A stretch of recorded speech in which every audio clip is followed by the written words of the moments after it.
Oi, pessoal. Então, continuando aí nossa conversa sobre educação, essa semana a gente está discutindo a repressão. Quer dizer, a pergunta foi uma pergunta que surgiu a partir dos últimos vídeos, né? É possível educar sem reprimir? É possível que as crianças desenvolvam habilidades sociais de convivência e aprendam a conter ou adiar a satisfação dos seus impulsos em nome da boa convivência social? É possível fazer isso sem reprimir? Então, já começa o vídeo dizendo que sim, é possível, existem muitas experiências em educação que mostram isso, e a grande pergunta que a gente precisa se fazer não é se as crianças precisam de repressão, é se nós somos capazes de educar sem o uso do poder, sem o uso da força dessa forma, né? Exercendo a repressão como recurso educacional. Então, para isso, no vídeo de hoje, a gente vai aprofundar esse conceito de repressão e vamos falar também sobre a alternativa. Então, se a gente não educa através da repressão, como é que a gente pode fazer para ensinar a criança a lidar com as suas emoções e impulsos? Fica com a gente até o final do vídeo para você acompanhar essa proposta, essa alternativa que a gente acredita ser mais sadia e mais respeitosa.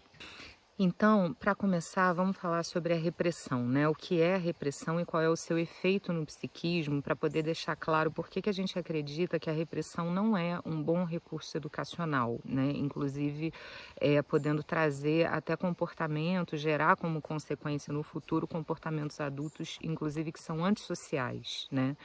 Então, reprimir, né, seja a repressão um ato interno, a pessoa fazendo isso consigo própria, ou seja a repressão um ato relacional, quer dizer, alguém que tem mais poder reprime alguém que tem menos poder, né?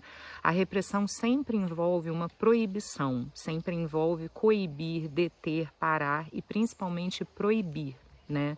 Então, quando a gente está falando de educação na relação dos adultos com as crianças, a repressão envolve que a gente passe para a criança uma mensagem, seja essa mensagem explícita ou seja essa mensagem implícita no nosso comportamento, mas a gente passa para a criança a ideia de que ela não pode sentir e de que ela não pode perceber certas coisas, de que ela não tem autorização.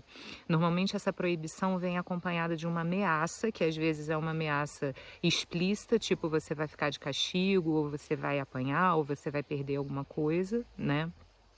Às vezes ela vem acompanhada de uma ameaça implícita do tipo, eu vou ficar muito triste com você, eu vou ficar muito decepcionada com você, isso é uma coisa muito feia, né? E coisas desse tipo. Então, junto com a repressão sempre vem uma ameaça, e uma ameaça que leva a uma proibição, né? Qual é a consequência disso? Do ponto de vista psicológico, para todos nós, né? A consequência disso é que a gente passa a exercer essa proibição internamente, né? Quer dizer, a gente usa mecanismos de defesa psíquicos para que nós mesmos a gente consiga fazer essa função de proibir o acesso a certas sensações ou percepções. Então, como efeito, a gente passa a não perceber, a não ver, a não ouvir, a não sentir, né?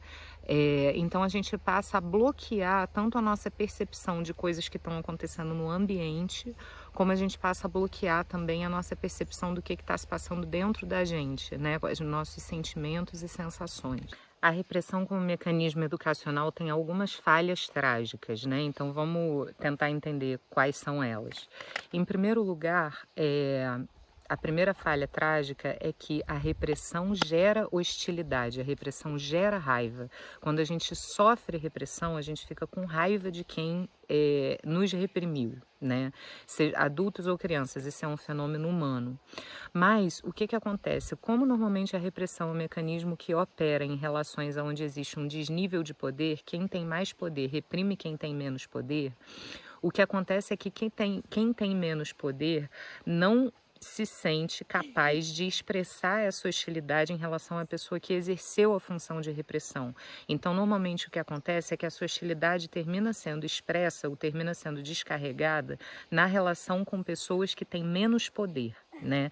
Então a gente vê isso acontecendo nas relações de trabalho, por exemplo, funcionários que são reprimidos de uma maneira muito violenta pelas chefias tendem a reprimir os seus subordinados ou colegas de uma maneira também muito violenta. E a gente vê esse fenômeno acontecendo entre as crianças, né? Então, assim, crianças que em casa são reprimidas também de uma maneira muito hostil, muito agressiva, muitas vezes reproduzem esse comportamento hostil com coleguinhas da escola, né? Uma vez que elas, por discrepância de poder, não têm condição de expressar essa hostilidade na relação com os pais, porque normalmente o que acontece é que a expressão da hostilidade também sofre repressão. Então, o nosso psiquismo vai se estruturando em várias camadas de impulsos reprimidos, né? Então essa é a primeira questão.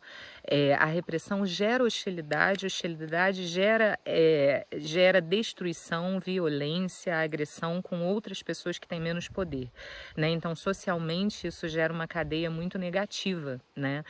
E existe uma outra consequência para a nossa saúde que é a seguinte: os nossos impulsos e emoções geram uma determinada quantidade de excitação ou energia no organismo, né? Quando eu sinto o impulso de fazer alguma coisa, né? Por exemplo, quando eu tenho vontade de me aproximar de alguém, ter contato com alguém e interagir com aquela pessoa, tem uma carga de energia no meu organismo que é mobilizada nessa direção, né? Por exemplo, quando uma criança pequena quer ter contato corporal com a mãe, quer mamar ou qualquer coisa desse tipo, tem uma quantidade de energia que é mobilizada no organismo da criança para que ela realize essa ação em busca de satisfazer o seu impulso. Se eu ensino que isso é proibido, né? Se eu digo para a criança, você não pode realizar essa ação porque isso é proibido, o que a criança vai fazer com essa energia? O que nós adultos vamos fazer com essa energia que fica no organismo sem poder ser expressa? A gente pode fazer 3 coisas, né, com essa energia. Uma é que a gente pode desenvolver mecanismos de defesa corporais, né? A gente pode desenvolver regiões de tensão ou regiões de baixa de energia no organismo, na musculatura, nos tecidos, glândulas, vísceras e etc., que estão associados à tentativa de conter o movimento, né? Não expressar esse movimento. Esses mecanismos de defesa, se a gente faz isso muitas vezes na vida, eles tendem a se tornar rígidos e tendem a se tornar um padrão de comportamento. Então a gente passa a conter as nossas emoções e impulsos e ter comportamentos repetitivos mesmo quando eles não são necessários. Esse é o fundamento do que o Reich chamou de processo de encouraçamento do organismo, né? Com o tempo, a gente não percebe o encouraçamento como um problema, a gente se habitua a conviver com ele, apesar de ser alguma coisa que limita a nossa possibilidade de ação e limita também a nossa saúde, o fluxo de energia no organismo, mas a gente se habitua com ele, né? Agora, quando a carga de energia é mais alta, quer dizer, quando existe uma situação que mobiliza mais a gente emocionalmente e as nossas defesas corporais não são capazes de conter essa carga de energia, podem acontecer 2 coisas. A gente pode desenvolver sintomas. Esse processo, né, é o processo que está na origem dos sintomas e doenças psicossomáticos, que é um assunto que a gente também vai abordar aqui no perfil, né, mas a origem dos sintomas psicossomáticos, dor de cabeça, dor de estômago, dor nas costas, tonteira e bronquite, asma e todos os sintomas que a gente conhece, né, a origem dos sintomas é esse mecanismo, né? Quer dizer, a repressão de emoções e impulsos está sempre na origem de sintomas psicossomáticos, ou seja, a gente adoece, né? Ou uma outra forma de descarga, né, que pode acontecer, que não é o sintoma, é a descarga através de comportamentos que não são totalmente conscientes. Eu não decido fazer uma coisa avaliando racionalmente as consequências do que eu estou fazendo. Eu faço alguma coisa como uma tentativa de descarregar uma certa dose de tensão ou excitação que está no meu organismo. Por exemplo, ser violenta com meus subordinados, né? A criança ter um comportamento hostil com o coleguinha na escola, né? Muitas vezes isso não passa por uma decisão racional, né? Eu quero reprimir essa pessoa e eu estou me vingando do que fizeram comigo. Mas é uma coisa que eu termino fazendo porque eu preciso encontrar uma maneira de descarregar essa quantidade de energia e de excitação que está presa no meu organismo sem a possibilidade de expressão. Então vamos tentar pegar um exemplo prático, né, de uma questão importante que é, por exemplo, ensinar as crianças sobre segurança doméstica, né, que existem certos objetos em casa que podem machucá-las, como faca, por exemplo. Vamos imaginar uma cena. Aparece uma criança pequena, vamos colocar aí de 4 anos de idade, aparece a criança com uma faca na mão. O que a gente pode fazer diante disso? A gente pode adotar um discurso de que a criança não pode mexer na faca, muito feio você fazer isso é muito perigoso, isso é coisa de adulto, não é coisa de criança, você não pode, né? A gente proíbe. O que vai acontecer com essa atitude? A criança vai se submeter a uma proibição que muitas vezes ela não entende, vai ficar com raiva de você pela proibição e vai continuar curiosa para mexer na faca. E o que pode acontecer é que em algum momento ela vai mexer na faca escondida, sem você ver, porque ela sabe que você vai proibir, por exemplo. Ou uma outra possibilidade é que ela vai aprender a abandonar o seu senso de curiosidade sobre as coisas. Quer dizer, eu vejo os adultos mexendo na faca, um dia eu me senti curiosa de aprender, mas isso não é para mim. Então ela desiste da sua própria curiosidade, né? Eu não sei o que é mais perigoso, o que é pior, se é a criança e o adolescente, né, tentar satisfazer as suas necessidades e impulsos escondidos sem orientação, ou se é desistir dos seus desejos, necessidades e impulsos. É difícil dizer o que é pior, né? Então, pegando esse exemplo simples, qual poderia ser uma alternativa a isso, né? Seria, por exemplo, se aproximar da criança e falar: olha, esse objeto é muito perigoso, tem que ter muito cuidado para mexer com isso. Por que você foi pegar a faca? Né? E ouvir o que a criança tem interesse, o que a criança quer saber. Se for possível naquela idade você sentar junto e fazer alguma coisa, descascar uma fruta, ou seja lá o que for, junto com a criança, né? Pegar um pedaço de alguma coisa, uma carne, um pedaço de pão e mostrar: olha como a faca corta, se isso acontecer com você no seu dedo, pode te machucar. Então, quando você quiser mexer na faca, é melhor você chamar um adulto. Não faça isso sozinha, porque você pode se machucar até você aprender, né? Eu posso te ajudar a mexer com isso, mas por enquanto você precisa de ajuda até você aprender, etc, etc.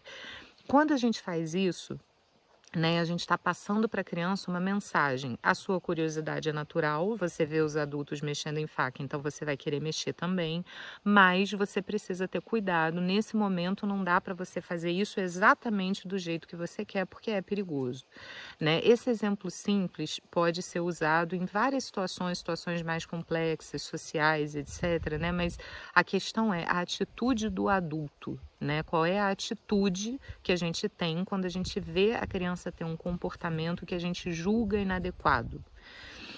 E aqui, né, eu queria trazer 2 aspectos para reflexão. O primeiro aspecto é o seguinte: a repressão como mecanismo de contenção de impulso envolve necessariamente perda de contato. A gente deixa de perceber o que a gente está sentindo, né?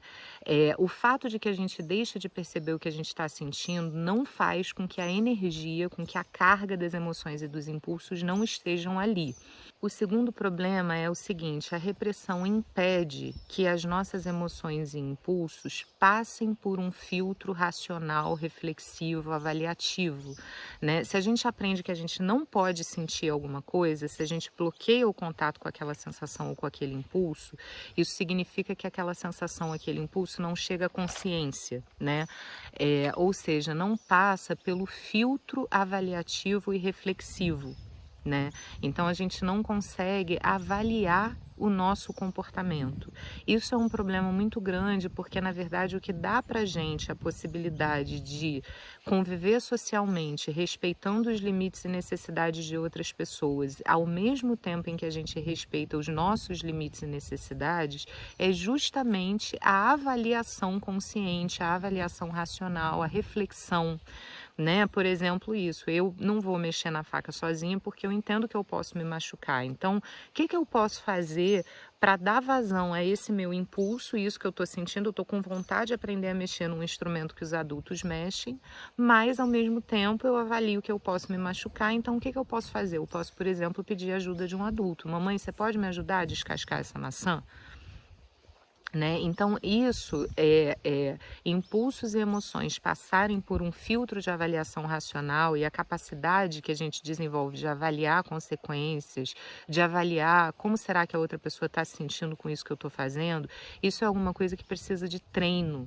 Né? E a repressão impede que esse treino aconteça, porque a criança aprende a não sentir, então ela não consegue fazer esse treino, essa avaliação, essas testagens, né? De até onde eu posso ir, até onde eu preciso segurar, né? O que eu tô, esperar um pouco, né? Adiar um pouco a satisfação disso que eu tô sentindo, porque eu sei que vai ser melhor para mim e para as outras pessoas, né? Então, assim, essa avaliação é muito complexa e é alguma coisa que precisa de treino e a gente normalmente não acompanha as crianças nisso.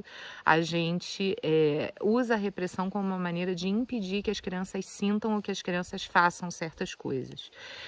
E aí, né, uma questão que eu acho importante de ser colocada é a seguinte: ao longo do desenvolvimento das crianças, seja estejamos nós no papel de pais ou no papel de educadores sociais, né, seja na convivência social com a criança ou dentro de uma escola, como professores e tal, o que que acontece? Conforme a criança vai avançando nas fases do desenvolvimento, a fase do desenvolvimento em que a criança está coloca a gente em contato com os nossos conflitos emocionais naquela mesma fase do desenvolvimento, né? Então, assim, o nascimento do meu filho vai me remeter ao meu nascimento. O processo dos primeiros cuidados com o bebê vai remeter a como foi isso na minha vida. Né? O desfraude vai remeter ao meu desfraude. O emergir da sexualidade, né? E a maneira como a criança expressa a sexualidade, o interesse, a curiosidade pela sexualidade vai me remeter à minha educação sexual, né? O ingresso na adolescência de um filho ou de um adolescente que você acompanha em qualquer situação vai remeter o seu próprio ingresso na adolescência, né? Então, o que acontece normalmente é que o desenvolvimento da criança remete a gente aos conflitos que a gente sofreu naquela época, e a nossa tendência, como nós todos, né, vivemos uma educação repressiva, porque é assim que a educação acontece na nossa sociedade, e as famílias são unidades transmissoras disso, né, então não é exatamente culpa de ninguém, mas é responsabilidade de todo mundo. Então, como nós sofremos uma educação repressora, como nós não temos acesso aos nossos impulsos e emoções, quando a gente começa a ver aquilo aparecer na criança, a gente se assusta, a gente não sabe o que fazer. A gente não sabe o que fazer porque a gente não sabe o que fazer com os nossos impulsos e emoções, né? Então, é nesse sentido que a gente vem defendendo que o processo, né, de autoconhecimento, né, conhecer as próprias dinâmicas internas é alguma coisa fundamental se a gente quer oferecer para as crianças e adolescentes uma educação diferente e se a gente quer interromper esse ciclo violento e autoritário que vai passando ao longo das gerações, né? Então, assim, os nossos filhos não podem se rebelar contra a repressão que a gente exerce porque a gente tem mais poder, e o que eles terminam fazendo é exercer essa mesma força repressora com pessoas que têm menos poder do que eles, né? A gente precisa interromper esse ciclo, mas para isso é necessário um processo de autoconhecimento, porque senão o que acontece é que quando a gente vê a expressão da criança e a carga de energia com que a criança normalmente expressa o que está sentindo, a gente se assusta, porque a gente não tem mais contato com essa carga dentro da gente, né? Então, é isso, a gente vai falar aqui no perfil, né, no próximo vídeo, sobre as bases neurofisiológicas da repressão, para entender também o que acontece no nosso cérebro e como a repressão joga contra o nosso cérebro e cria uma série de dificuldades que a gente tem que lidar depois, e como existem outras formas da gente aprender a gerenciar as nossas emoções e impulsos de uma maneira respeitosa com a gente mesmo e com os outros, né? De uma maneira mais coerente com o nosso funcionamento orgânico, com o nosso funcionamento cerebral. Então, no próximo vídeo, a gente vai trazer um pouco de informação sobre essas bases neurofisiológicas. Fica com a gente. Até breve.